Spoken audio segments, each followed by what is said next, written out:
اليوم باش نعملو مكرونه بالسفن. باش نحط شويه بصله صغيره منين بعد تعمل شويه باش نضيف الشطر نتاع الثوم دوب ما ياخذ غلوه كهو، دوب ما ياخذ غلوه مع البصل. باش نعملو اليوم مكرونه صحيه مش سفن، وسفن راه نوع من الفول. باش نضيفو ليه طماطم الخضراء، تخليط كعبات الطماطم، نحيت لها القشره نتاعها ورحيتهم. هني مع هذيا باش نضيف طماطم شايحه مرحيه، هي طماطم شايحه ورحيتها. باش نزيد هكا، باش نزيدهم هكا الكعبات هذوكم.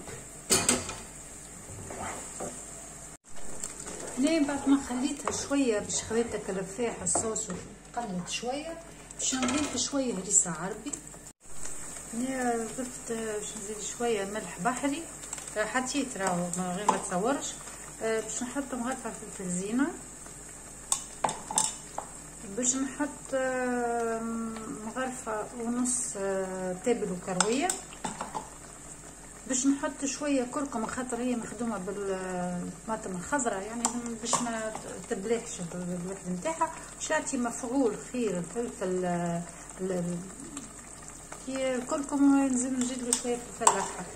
هنا باش نمرق شويه مسكون اوراق الران.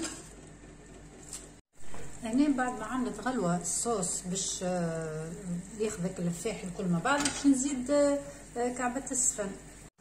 هنا بعد عمل شويه السفن، عمل الغلوه باش نضيف فرد المره اللي بقى من الثوم.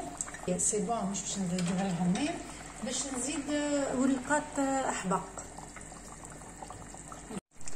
السفن نتاعنا طاب توا باش نقص عليه، ولكن قبل ما نقص نحط جرين الفلفل مقصوص على سنينه.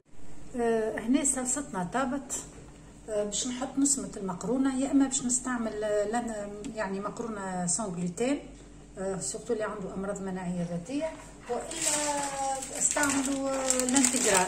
المهم ما تعملوش مقرونه بليفه، هذه صحيه اكثر، اقل سكريات برشا وصحيه بالكدا.